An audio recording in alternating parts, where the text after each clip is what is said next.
गया है, अब आपकी बेटी कैसे पर्दा करे, माफ कर देना मुझे नाना। फिर अपने बाप अली की तरफ को मुंह करके देखती है, कहती है मेरे बाबा अली, मैं वही ज़ैनब हूँ जब चलती थी, जब मैं चलती थी कूफे में, मक्के में, मदीने में, तो आप फरमाते थे मेरी ज़ैनब के पाँव के निशान मिटाते जाओ।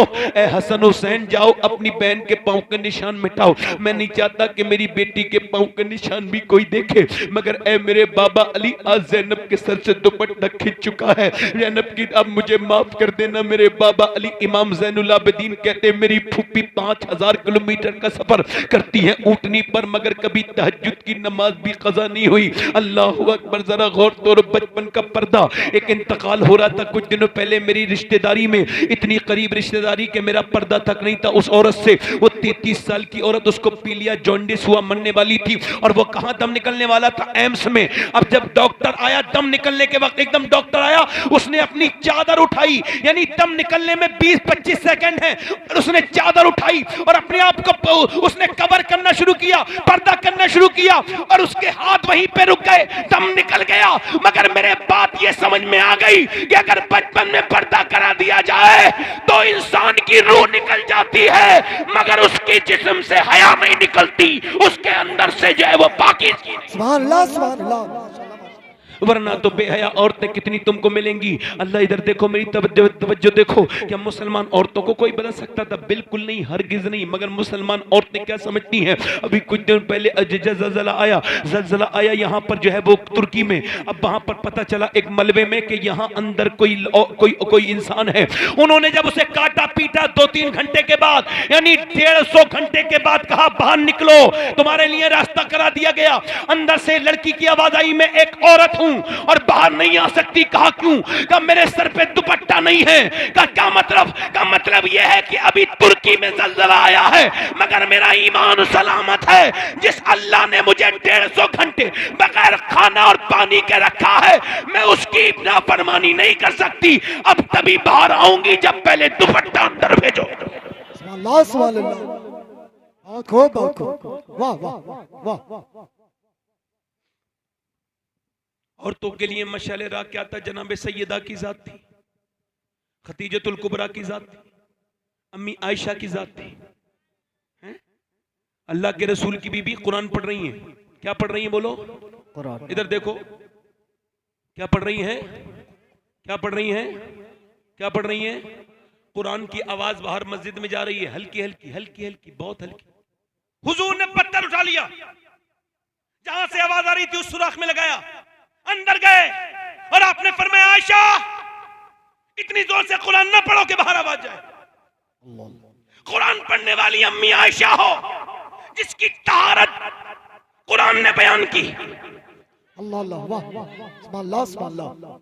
जिसकी पाकीज़गी का बयान कुरान करे, और पढ़ी जाने वाली किताब अल्लाह का कलाम कुरान है। सुभान अल्लाह, सुभान अल्लाह। और जगह मस्जिद नबवी है। सुभान अल्लाह, सुभान अल्लाह, क्या बात है। और सुनने वाले सिहाबा इकराम, फिर भी नबी ने पसंद नहीं किया कि आवाज बाहर जाए, तो तू जो अपनी बीबी को अपने दोस्त से बातें कराता है, अल्लाह अल्लाह, उसके सामने बिठाल के चाय पिलवाता है, उससे बेतकल्लुफ करवाता है, दयूस है वो आदमी जिसकी घर की औरतें बेपर्दा, नाक मूछ बना ली, मैं इतना हूं, मैं ये हूं, मैं वो हूं, बड़ा गुरूर तकब्बुर ले आए मुंह में, मैं ये हूं, मैं इतना बड़ा हूं। और जब शादी में जा रहे हैं अपनी बेटी को लेके, तो उसका जिस्म पे सख्त चुस्त कपड़ा है, और ये जब अंदर गए, भाई अपनी बहन को लेके गया, शौहर अपनी बीबी को, बाप अपनी बेटी को लेके गए, सबसे पहले उस पर बुरी नजर पड़ी बेटर की, उसके बाद पूरे शादी हॉल की, पूरे पंडाल की। इससे पूछो, अरे बेगैरत, जब तेरी बहन के और बेटी के ऊपर नजर बुरी पड़ रही थी, तो तूने अपनी बेटी से ये नहीं कहा, अरे तू सीख से कपड़े पहन के क्यों नहीं आई? क्यों, कहां चली गई थी तेरी गैरत? अल्लाह अल्लाह, कहां चली गई थी गैरत? औरतें भी सुनो, इन्होंने भी बंबई की औरतों की नकल शुरू कर दी। अरे इन्हें बताओ जरा, कोई बताए तो, ये जरा गौर करो, ये नमाज है औरत की, ये मर्द की नमाज है। अल्लाहु अकबर। औरत की नमाज, अल्लाहु अकबर। मर्द की नमाज अल्लाहु अकबर, औरत की नमाज अल्लाह। यानी देखो, आप जब नमाज पढ़ रहे हो तो हाथ ऊपर करते हो नहीं करते हो? अल्लाह तो ऐसे अल्लाहु अकबर। औरत को हुक्म है बस यहां हाथ लाए, यहां हाथ लाए, बांध ले, बस इतना ही। क्यों?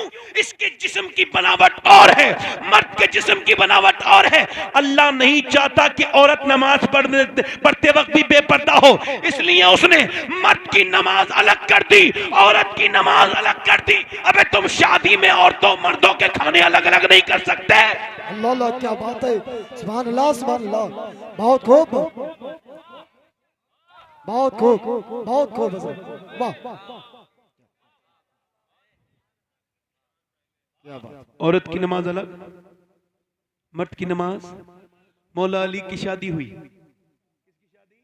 मौला अली, ओ यार खुदा की कसम, नबियों के बाद सैयदा फातिमा और मौला अली के जैसी जोड़ी कोई नहीं। अल्लाह अल्लाह, सुभान अल्लाह सुभान। शादी हुई है, मौला अली कहते हैं मेरी दुल्हन मेरे घर आई है। और हमारे यहाँ शादी होती है, शादी क्या होती है? ड्रामे होते हैं, जहेज इतने लंबे लंबे चौड़े चौड़े भिखारी, और ये जितने बड़े ये कहते हैं नहीं लेंगे, यही सबसे ज्यादा लेते हैं। ये जो ये कहते हैं बिल्कुल नहीं चाहिए, इनसे तो बच के ही रहना। मैं एक हाजी जी को जानता हूं, उन्होंने हमसे कहा भाई हमारे लड़के का रिश्ता लगाए, बाद में पता चला इसकी खुराक बड़ी बड़ी है, बहुत बड़ा भिखारी है ये, अंदर से भीख मांगता है, कुछ नहीं चाहिए। तो बाद में कह रहा था बड़े बड़े गरीब लोग हैं वो, तो जहां आप रिश्ता लगा रहे हो चाहिए भी कुछ नहीं। और शादी क्या होती है? खाना बर्बादी। अरे जिस शादी में नाच गाने हो, अल्लाह को नाराज किया गया, अल्लाह अल्लाह, अल्लाह ने खुशी दिखाई है। बोलो, ऐसा नहीं होता है कि कल को शादी आज मौत हो गई घर में, होता ही नहीं होता है? बोलो, अल्लाह ने खुशी दिखाई थी तो नात ख्वानी की महफिल होनी चाहिए थी। अल्लाह ने खुशी दिखाई थी तो नबी के नाम की बातें होनी चाहिए थी। अल्लाह ने खुशी दिखाई थी तो घर में कुरान खानी होनी चाहिए थी। अल्लाह ने खुशी दिखाई थी तो मदरसे के बच्चों को बुला के बेहतरीन खाने खिलाने चाहिए थे। मदरसे के बच्चे 40वें के खाने खाएं, और शादी में मदरसे के बच्चों की जो दावत ना करें। मदरसे के सारे स्टाफ से गुजारिश है, जो शादी पर अपने आप के बच्चों की दावत ना करे, उसके यहाँ कोई मर जाए फिर भी तलवा को मत फेंको। क्या बात है, वाह, हक है, हक है, बिल्कुल, बेशक, बहुत खूब, क्या बात है, वाह, नाच रहे शादी में, और एक अली की शादी है।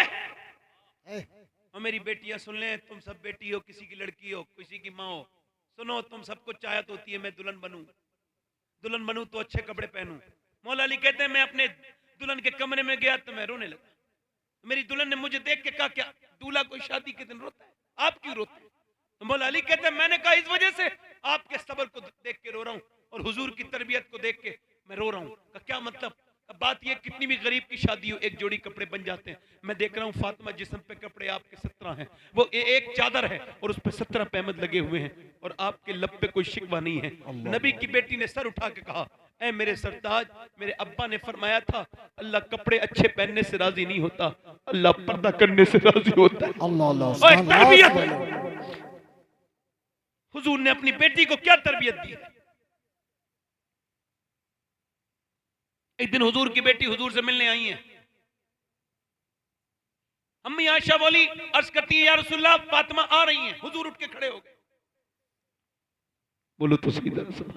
सुभान अल्लाह, सुभान अल्लाह, और यार मेरे हुजूर एक ही जात के लिए खड़े होते थे, वो सैयदा फातिमा ही। जरा जोर से बोलो अल्लाह, सुभान सुभान अल्लाह, वो आई, हुजूर उठ के खड़े हुए, जैसी सरकार मेरे उठ के खड़े हुए, सैयदा फातिमा भी आई। तो बेटियों के अंदाज भी सैयद साहब निराले होते हैं। तो ऐसे करके आई, और आकर के ये जो दुपट्टा है ना, इसमें ऐसे, याद रखना मेरी बेटियों, मैं जिनकी तुम्हें कहानी बता रहा हूं ना, अगर तुम इनकी हो गई, याद रखो बंबई की औरतें तो जहन्नम का सामान है, जहन्नम में ले जाएंगी।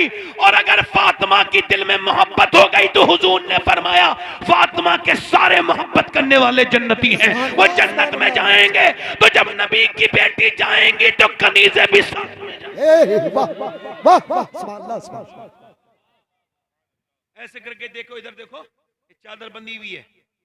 क्या फातिमा कैसे आई? चादर को खोला, रोटी निकाल के अब्बा रोटी पकाई है, हुजूर ने एक रोटी खाई, मुंह में लुकमा लिया, रोने, हुजूर की आंखों से आंसू, अब्बा मेरे क्यों रोते हैं, मेरे प्यारे अब्बा, और कोई बात नहीं मेरी बेटी, 5 दिन के बाद पहला लुकमा। अल्लाह अल्लाह। तो बेटी भी सिसकने लगी, अब्बा पहले अली 5 दिन के बाद ही लाए थे कुछ जौ, तो मैंने पहले जौ पीसे हैं, फिर रोटी बनाई है, फिर अली को और हसन हुसैन को खिलाई, मगर मैंने एक लुकमा भी नहीं खाया, सोचा पहले अपने अब्बा को खिलाओ। बेटियों की शादी करके भूल जाने वालों, बेटी शादी की है या बेच दी है? अपनी बहनों को भूल जाने वालों, बहनें बेची है तुमने, बहनों के घर नहीं जाते? कभी कोई दिक्कत परेशानी आया करे, 2 बहनें हो 3 हो, सबको बुला लो, अपने घर में दावत करो, और दावत करके फिर अपनी बहनों के सामने हाथ उठा के कहो आमीन कहना, दुआ करो, आमीन कह दिया बहनों ने, इंशाअल्लाह दुआ कबूल। तवज्जो है कि नहीं? बहनों के घर जाया करो, बहनें बहनें होती हैं, प्यारी होती हैं, मरते दम तक अपने मैके को नहीं भूलती। गलतियां सबसे हो जाती हैं, बहन ने थोड़ा बहुत परेशान कर दिया, माफी मांग लो, बहनों को मना लो, बेटियों को मना लो, प्यार करो बेटियों से, उनके घर दे के आया करो, उनकी खिदमत किया करो, कभी मोहताज नहीं होगे, बहनों से मोहब्बत किया करो, बहन बहन होती है, बहन से बेटी बेटी होती है, जाया करो बेटियों के पास। एक दिन अल्लाह मौला अली कहते हैं मैं अपने घर में 15 दिन के बाद आया हूं, रमजान का महीने में मैंने ये हदीस 21वें रमजान को बैठ के मदीने में पढ़ी थी, आपको बयान कर रहा हूं। कहते हैं मैं अपने घर आया, मेरी बीबी ने दरवाजा खोल के मुस्कुरा के सलाम कर दिया, यानी ये मेरी बहनें जो बकरी के बराबर तावीज बांधे हुए होती हैं और बद अखलाक होती हैं, दुनिया की मनहूस तरीन औरत की पहचान है, पूरे दिन ठीक रहेगी, शाम को आदमी के आने का टाइम होगा तो मुंह बना के बैठ जाएगी। ये मनहूस औरत कभी भी अपना घर नहीं बन सकता ऐसी औरत का। एक ही बात है कि जब शौहर आने का वक्त हो और औरत को पता लगे तो अच्छे कपड़े पहन ले। आला हजरत फरमाते हैं औरत को पता लगे मर्द आने वाला है और अगर वो उसके इस्तकबाल के लिए वो अपना मेकअप करती है, फरमाते जितनी बार आईने को देखती है अल्लाह उतने ही सदके का सवाब अता फरमाता है। सुभान अल्लाह। अब मियां अपने घर में तो मैले किचोले कपड़े, बिल्कुल घटिया कपड़े, फुहड़िया बने बैठी है, और जब जा रही है शादी में तो मियां बड़े मेकअप के बाद बड़े सच के बन के बड़ी क्रीमें ब्रीमें माज़अल्लाह मेरी बेटियां थोप के जाती हैं। तो इनसे पूछो मेरी बहनों से, ये बता मेरी बहन, अरे तो देखने वाला तो तेरे घर में है, ये किसे दिखाने जा रही है? वाह क्या बात है, क्या बात है, वाह। और ये बेगैरत जो लेके जा रहा है इसे भी शर्म नहीं आ रही, ये भी कह रहा कोई तो देखो मैं सजा के लाया हूं। इनकी गैरतें मर गई, बेशऊरों की। ये तकरीरें मेरी शादियों में चलाओ ताकि इनके सीनों में आग लगे, क्या बात है, इनको बुरा लगे। कम से कम मेरी बात, मैंने एक बार कहा कि शायद लोग, मैंने कुछ दिनों पहले 5-6 साल पहले शुरू करा कि शायद लोग मदीने नहीं जाते, मदीने, अब सबसे ज्यादा शायर मदीने जा रहे हैं। वो मेरी बात का बुरा मान के जा रहे हैं मगर जा रहे हैं, क्या बात है, वाह। है ना? तवज्जो है कि नहीं है? पूरी जिंदगी हो गई हज की फजीलत पे तकरीर करते करते, मौलाना ने अभी तक हज ही नहीं किया है। मौला अली कहते हैं मैं घर गया तो फातिमा ने मुस्कुरा के, बोलो तो सही तरह, फातिमा ने मुस्कुरा के सलाम कर दिया। कहते हैं मैंने कहा फातिमा बड़ी भूख लगी है सैयदा, बड़ी भूख लगी है। तो कहते हैं नबी की बेटी ने मेरी तरफ देखा, अंदर चली गई। मैंने कहा प्यास पानी लेके आई। मैंने कहा और देखें अखलाक, ये नहीं खाने में, घर में खाना नहीं था तो ऐसा नहीं कहा एकदम कुछ भी नहीं है, पहले पानी था तो दे दिया। क्या बात है, वाह। यानी आपके घर में कोई मेहमान आए कुछ भी ना होना तो मेरे वालिद कहते थे पानी पेश करो, बेशक। तो पेश क्या किया? मौला अली कहते मैंने प्यास नहीं लगी, भूख लगी है। कहते वो अंदर चली गई, मैंने 3 बार आवाज दी फातिमा खाना खाना खाना। कहते तीसरी बार मेरा लहजा थोड़ा सख्त हुआ, फातिमा खाना नहीं लाई आप? कहते मैं अंदर गया ना तो रोने की आवाज आई, मैंने देखा तो दोनों आलम के मालिक मुख्तार की बेटी रो रही है। मैंने क्या हुआ फातिमा, आपने खाना नहीं दिया, रो रही है? कहने लगी अफसोस कर रही हूँ मेरे शौहर को खाना नहीं दे पाए। क्यों? कहा जब आप घर से गए थे कई दिन का फाका था, आज भी कई दिन हो गए, अल्लाह अल्लाह अल्लाह, आपके बच्चे भूखे बैठे। अल्लाह। मौला अली कहते हैं मैंने कहा फातिमा आपने मुझे बताया क्यों नहीं? कहते तो उन्होंने कहा अब्बा ने कहा था अली के पास जो ना हो वो मत मांगना। तो मौला अली कहते हैं मैं बैठ के रोने लगा, मेरे पास कुछ नहीं था। फिर हुजूर की बेटी रोई तो मैंने कहा क्या हुआ सैयदा? कह लगी आप चले गए थे, अब्बा के घर में 16 दिन से चूल्हा नहीं जला।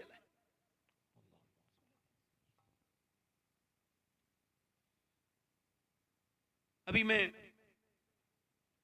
परसों पुणे में था, तो पुणे में तकरीर के बाद फौरन मुझे एयरपोर्ट जाना था, तो मैं लेट हो गया, खाना नहीं खा पाया। दिल्ली उतरा तो एयरपोर्ट से जल्दी जल्दी जाना था, फिर भी खाना नहीं खा पाया। जल्दी जल्दी घर पहुंचा, फिर एक तकरीर मुझे करनी थी, वो मैंने तकरीर भी भूखे ही करी। फिर उसके बाद मुझ पे जब 24 घंटे गुजरे तो मुझ पे बड़ी तकलीफ होने लगी, बड़ी तेज भूख लगने लगी। मैं बयान तो करता था भूख, मगर मुझे फिर एहसास हुआ कि भूख होती क्या है। 16 दिन से मेरे हुजूर के घर में चूल्हा नहीं जला। अल्लाह हजरत अली कहते हैं मैं तड़प गया और गया मैं बाग में, और बाग में जाने के बाद मैंने कहा मुझे कोई काम दे दो, मैं कुछ करना चाहता हूं। तो उसने कहा एक आप डोल निकालोगे, एक खजूर देंगे आपको, अजवा। कहते मौला अली मैंने बाग में जो है वो डोल से पानी निकालना शुरू कर दिया। पानी निकाला मैंने, कहते पानी निकालते निकालते मैंने 3 डोल निकाले, मैं थक गया। आप और आपका बाप, आपका भाई, आपका चचा कोई मजदूरी करता हो तो उसका नाम बताने में अफसोस मत करना, उसे पहचानने में बुरा मत मानना, शर्म मत करना कि मेरा बाप मजदूरी करता है। मैं इस महफिल में बैठ के कह रहा हूं, मैं जिस अली की औलाद हूं, मेरा बाप मजदूरी करता था और मेरा बाप घास खोद के मदीने में बेचता था। मैं क्यों शर्माऊं? वो शर्माए जिसके बाप ने हराम का खिलाया हो, जिसके बाप ने हलाल का खिलाया वो ना शर्माए। शर्माए वो जिसका बाप ने हराम का खिलाया हो। अल्लाह अकबर। मौला अली कहते हैं 17 खजूरें मिली, 17 डोल निकाली। मैं भूखा था मगर छुई तक नहीं खजूर, हुजूर की बारगाह में ले गया। सरकार ने देख के फरमाया अली आ गए तुम? जी हुजूर। आपकी बीबी भूखी है, फातिमा, हसन हुसैन भी भूखे, मुझे खबर है, तो ये बताओ आप उनके लिए नहीं लेके गए? मौला अली कहते हैं मैंने आंखों में आंसू ला के अर्ज की, हुजूर हसन से ज्यादा, हुसैन से ज्यादा और फातिमा से ज्यादा अली आपसे मोहब्बत करता है, या रसूल आपसे मोहब्बत करता है। हुजूर ने दोनों हाथ उठाए और दुआ की, ऐ अल्लाह मैं अपने अली से राजी हूँ, तू भी इससे राजी हो जा। हुजूर फिर अपनी बेटी घर गए, कहते हैं मौला अली मेरे हसन को उठाया, इतना भूखा था मेरा हसन कि हुजूर उसे उठा के खजूर देते थे ना, गुट्टी निकाल के, तो मेरा हसन रोने लगा, मेरा हुसैन। मैंने अपनी आंखों से देखा है, फहीम भाई ने भी देखा है कि मदीने में 5-5 लाख लोगों को अफ्तार कराते हैं मेरे हुजूर एक साथ। जो भी मदीने गया होगा रमजान में उसने देखा होगा, मेरे हुजूर एक साथ कराते हैं। पूरी कायनात हुजूर का खाती है। मेरे पैगंबर जब भूखे होते थे अल्लाह फरमाता था महबूब आप तो बस कहो मेरे महबूब, मैं सारे पहाड़ों को अरब के सोना बना दूंगा। मेरे महबूब कहो मेरे पैगंबर। अल्लाह के रसूल नमाज पढ़ रहे हैं, बैठ के खड़े होकर नहीं पढ़ रहे हैं। सहाबा ने अर्ज की हुजूर हमने आपको कभी बैठ के नमाज पढ़ते नहीं देखा, आज आप बैठ के नमाज क्यों पढ़ते हैं? फरमाते हैं मैंने 5 दिन से कुछ खाया नहीं है, मुझसे खड़ा नहीं हुआ जाता। अल्लाह फरमाता है मेरे महबूब, ओ मेरे महबूब आप कहो मैं अभी और पहाड़ को सोना बना दूंगा महबूब। और बोरी का लिबास पहनने वाले मेरे महबूब आप कहो ना मेरे महबूब। मेरे आकाश करते नहीं मेरे रब, मेरी उम्मत बड़ी कमजोर होगी, मेरी उम्मत में गरीब होंगे, उन्हें कैसे मिलेगा, मैं उनके लिए ये कर रहा हूं। अम्मा आयशा फरमाती है कि जब हुजूर को फाका होता था, जब पेट पे पत्थर बांधते थे तो दोनों हाथ उठा के दुआ करते थे, ऐ अल्लाह मेरी उम्मत कभी भूखी न मरे, कभी मेरे हुजूर भूखे। यानी किस पैगंबर को इस उम्मत ने बुलाया है? इस उम्मत ने क्या चंद पैसों के चक्कर में, इन घरों के चक्कर में जिसमें निकाल दिए जाओगे, किस रसूल को बुलाया है, किस पैगंबर को बुलाया है, किस शफकत फरमाने वाले को बुलाया, जिसने पूरी रात सजदों में तुम्हारे लिए दुआएं की है, जिसने अपनी औलाद से इतनी मोहब्बत नहीं कर सकता। लक़द जाअकुम रसूलुम मिन अनफुसिकुम अज़ीज़ुन अलैहि मा अनित्तुम हरीस की तफसीर में मुफ्ती अहमद यार खान नईमी कहते हैं कि हुजूर इतनी मोहब्बत करते हैं कि जब उम्मत गुनाह करती है तो सरकार को तकलीफ होती है, जब उम्मती नेकी करता है सरकार मुस्कुराते हैं। अल्लाह अकबर। मेरा इमाम कहता है, इसी आयत की तफसीर में मेरा इमाम लिखते हैं कि आज भी कब्र में मेरे नबी अपनी उम्मत के लिए दुआ कर रहे हैं। आज भी जिसने गारे हिरा के पहाड़ों पर इस उम्मत को याद किया, आज इस उम्मत के पास 10 मिनट नहीं उस नबी पर दुरूद पढ़ने का कैसा वक्त है ये। मैं आखिरी बातें अपनी बहनों से अर्ज करूंगा, मेरी बेटियों पर्देदार बन जाओ, पर्दे वाली बन जाओ मेरी बहनों, मेरी बेटियों। बस यही आपसे अर्ज करना चाहता हूं कि पर्दे वाली बन जाओ मेरी बेटियों, मेरी बहनों और मेरे दोस्तों, आपसे भी गुजारिश कर रहा हूं, मेरी तकरीर का आखिर है। मैंने अपने हाथों से 17 साल के जवान को अभी 3-4 महीने पहले दफन किया। 17 साल के जवान को मैं गुस्ल दे रहा था, और जब गुस्ल देते देते उसके सर को मैंने उठाया तो नीचे हाथ डाला ना, तो उसके सर में मेरी उंगली अंदर चली गई। पोस्टमार्टम हो गया था, सफेद हड्डी मेरी उंगली पे लगी, मैं रोने लगा। एक साहब बोले तकलीफ हो रही, मैंने कहा तकलीफ उतनी नहीं हो रही है जितना मैं रो रहा हूं। फिर मैंने कहा हुजूर फरमाते हैं जब मुर्दे को पकड़ता है गुस्ल देने वाला गस्साल, हाथ पकड़ के निलाता है ना, वो कहता है आराम से निला, तेरे उठाने से बड़ी तकलीफ होती है, तेरे हाथ छूने से कपड़े उतारने वाले आराम से उठा, बड़ी जब हाथ उठाने तकलीफ होती है। तो बताओ जब वो चीरते हैं पोस्टमार्टम वाले, वो भी शराब पी के, मैंने एक लाश को चिरते हुए देखा है लोगों, तब से लेके अब तक मेरा दिल अजीब सा हो गया है, मुझे बड़ा डर लगता है। वो चीरते ऊपर से लेके नीचे तक सर में मार के खोल देते हैं पूरा सर, और फिर सीते हैं मोटे सूजे से। मैं अपने रब की बारगाह में अर्ज करता हूँ, मेरे रब, मेरे मालिक, दिन रात सफर में रहता हूँ, बस पोस्टमार्टम वाली मौत से बचा लेना। ये शबे बारात है, ये बख्शिश की रात है, मगफिरत की रात है। कोई अल्लाह से सवाल करे इस रात में यहाँ बैठ के अपने रब से तौबा कर लो। कब तौबा करोगे लोगों? तुम्हारी मौत तैयार है, मौत का फरिश्ता तुम्हारे करीब है। मैं हूं क्या, तुम हो क्या?